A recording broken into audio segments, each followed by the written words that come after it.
Welcome to my channel online school by Suman Sharma. मैं सुमन शर्मा आज आपके सामने प्रायोजना विधि का दूसरा पार्ट लेके उपस्थित हुई हूँ।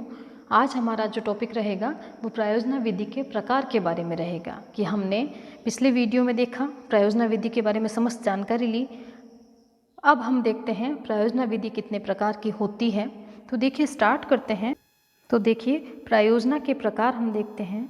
कोई भी तरह की हम प्रायोजना बनाने जा रहे हैं, योजना बनाने जा रहे हैं, प्लानिंग करना चाह रहे हैं, तो उसमें हम देखते हैं कि कोई भी प्रायोजना कितने प्रकार से बनाई जा सकती है। सबसे पहले हम लेते हैं कि छात्रों के आधार पर अगर कोई प्रायोजना बनाई जाए, छात्रों के आधार पर, उसमें हम देखते हैं कि दो प्रकार की प्रायोजना बनाई जा सकती है। या तो व्यक्तिगत रूप से उसे कोई कार्य सौंपा जाए या फिर उसे कुछ समूह बना करके प्रायोजना बनाई जाए। तो छात्रों के आधार पर प्रायोजना दो प्रकार की होती है। व्यक्तिगत प्रायोजना जिसमें व्यक्ति को, बालक को पर्टिकुलरली एक प्रायोजना कंप्लीट करने के लिए कार्य सौंपा जाता है, या फिर हम देखते हैं छात्रों का कुछ समूह बना करके प्रायोजना बनवाई जाती है। दूसरा हम देखते हैं समय के आधार पर प्रायोजना। देखिए समय के आधार पर प्रायोजना जो होती है, अगर वो एक हफ्ते तक की होती है, तात्पर्य यह है 5 से 7 दिन की होती है, तो हम उसे कहेंगे लघु प्रायोजना। क्या कहेंगे? लघु प्रायोजना। लेकिन यही कोई योजना 4 से 6 महीने या पूरे साल भर की होती है, तो उसे हम कहेंगे वृहद प्रायोजना। क्या कहेंगे? वृहद प्रायोजना। नेक्स्ट हमारा सबसे जो इम्पोर्टेंट प्रायोजना का जो प्रकार है वह है विषय वस्तु के आधार पर प्रायोजना। विषय वस्तु के आधार पर प्रायोजना। देखिए विषय वस्तु के आधार पर जो प्रायोजना होती है वह निम्न प्रकार की होती है। सबसे पहले हम देखते हैं विषय वस्तु के आधार पर प्रायोजना में समस्यात्मक प्रायोजना। वह प्रायोजना जो किसी समस्या के आधार पर स्टार्ट होती है, ठीक है, उसे समस्यात्मक प्रायोजना कहते हैं। समस्या उत्पन्न होने के बाद में उसका समाधान करने के लिए जो योजना बनाई जाएगी वह कहलाएगी समस्यात्मक प्रायोजना। दूसरी हम देखते हैं अभ्यासात्मक प्रायोजना, क्योंकि हमने कहा है कि प्रायोजना विधि लर्निंग बाय डूइंग के सिद्धांत पर आधारित है और इसमें बच्चों को कुछ अभ्यास कार्य सौंपा जाता है, तो वह कहलाती है अभ्यासात्मक प्रायोजना। थर्ड हम देखते हैं उत्पादक प्रयोजना। इसमें बच्चों के द्वारा किसी न किसी चीज़ का निर्माण किया जाता है, जैसे कि बच्चों के द्वारा चार्ट का निर्माण करवाया जाना या उनके द्वारा किसी मॉडल का निर्माण करवाया जाना। ऐसी प्रायोजना देना उत्पादक प्रयोजना कहलाती है। अगली हम प्रायोजना देखते हैं रचनात्मक प्रायोजना। इस प्रायोजना में बच्चों के द्वारा निबंध लेखन कह सकते हैं, कहानी लेखन कह सकते हैं, किसी रचना के निर्माण या जो बच्चे की मौलिक इच्छा हो, सृजनात्मक रूप से बालक कुछ करना चाहे, तो वैसी जो प्रायोजना होती है उसे हम कहेंगे रचनात्मक प्रायोजना। ये तो यहाँ हमने 3 आधार देखे प्रायोजना के, छात्रों के आधार पर, फिर हमने देखा समय के आधार पर और फिर हमने देखा विषय वस्तु के आधार पर। आगे हम देखते हैं, देखिए एक व्यक्ति मिलते हैं हमें, थॉमस ए रिस्क। देखिए थॉमस ए रिस्क।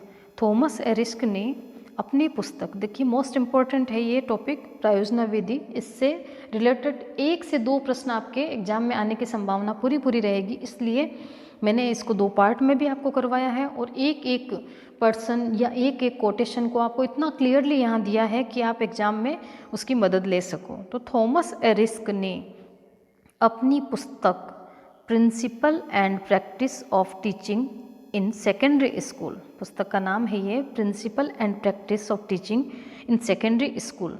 किसकी पुस्तक है ये? थॉमस ए रिस्क की। इसमें 3 प्रकार की प्रायोजनाओं का उल्लेख किया है। कितने प्रकार की? 3 प्रकार की प्रायोजना। तो एक सिंपल प्रश्न यह बनता है, थॉमस ए रिस्क के अनुसार प्रायोजना कितने प्रकार की होती है? तो हम कहेंगे 3।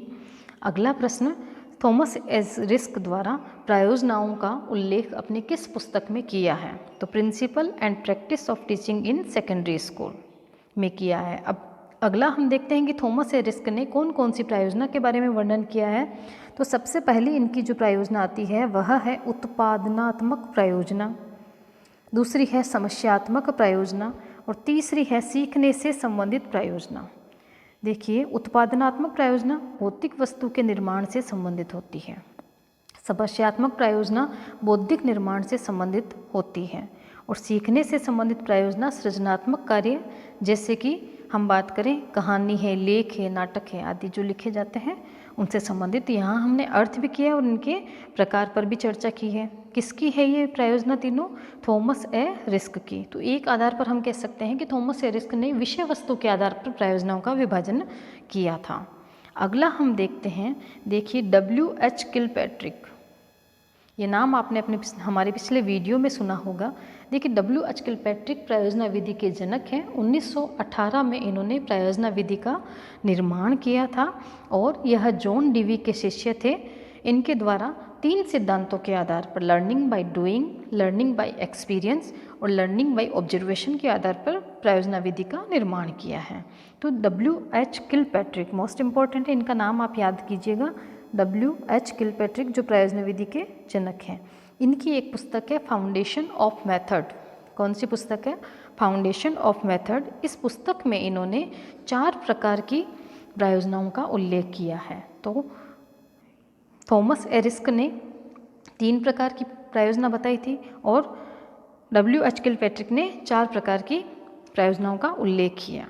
अब हम देखते हैं प्रयोजना विधि के बारे में कि कौन कौन सी जो प्रयोजना है वो विशेष रूप से आती है। तो देखिए रचनात्मक प्रयोजना, किसी वस्तु के निर्माण जैसे मॉडल बनाना वगैरह वगैरह।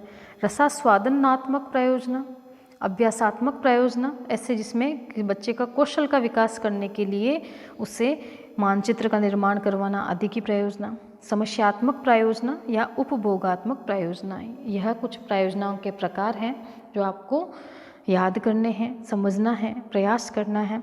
तो यहाँ हमारा ये टॉपिक भी कंप्लीट होता है। देखिए एक छोटा सा रिवीजन लेते हुए चलेंगे कि हमने आज के टॉपिक में क्या क्या कार्य किया है या प्रयोजना विधि कंप्लीट में हमने क्या क्या कार्य किए हैं। तो देखिए अब तक आपने इस चैनल को सब्सक्राइब नहीं किया है तो प्लीज़ जल्दी से कर दीजिए। Online school by Suman Sharma. देखिए हमने सबसे पहले स्क्रीनशॉट लेते हुए चलिए आप। हमने सबसे पहले क्या देखा? प्रयोजना विधि, इसके जनक देखे, इसका स्वरूप देखा। उसके बाद में हमने किलपैट्रिक की कोटेशन देखी जो कि इसे उद्देश्यपूर्ण प्रक्रिया कहते हैं। फिर हमने स्टीवेंसन की कोटेशन देखी जो इसे समस्यात्मक कार्य कहते हैं। फिर हमने पार्कर की परिभाषा देखी जो इसे एक इकाई का रूप मानते हैं। बेलार्ड को हमने कहा विद्यालय में संपादित करना है और जीवन का अंग मानना है। गुड के बारे में हमने कहा कि गुड हमें तभी मिलेगा जब हम बहुत ही डिटेल के अंदर समस्या की खोज, समाधान, बहुत सारे लक्ष्यों को प्राप्त करने की कोशिश करेंगे। ये 5 हमने कोटेशन की इसके बारे में। फिर हमने देखा कि प्रयोजना के जो कई सारे प्रकार हैं जैसे कि छात्रों के आधार पर, समय के आधार पर, विषय वस्तु के आधार पर। फिर हमने थॉमस ए रिस्क की एक पुस्तक देखी जिसमें उसकी तीनों प्रयोजनाओं के बारे में अध्ययन किया। फिर हमने W.H. किलपैट्रिक की पुस्तक देखी जिसमें हमने 4 प्रकार की प्रयोजनाओं के बारे में अध्ययन किया। फिर हम देखते हैं कि प्रयोजना विधि जो है इसके 6 चरण हैं जिसमें से हमें 5वां चरण जो है मूल्यांकन, उस पर स्ट्रेस देना है। फिर हमने कुछ प्रयोजना विधि की विशेषताएं देखी। तो मैंने आपको यह जहाँ से भी इम्पोर्टेंट टॉपिक बन सकता था वह सभी आपको इस छोटे से वीडियो में उपलब्ध करवाया है। Thank you.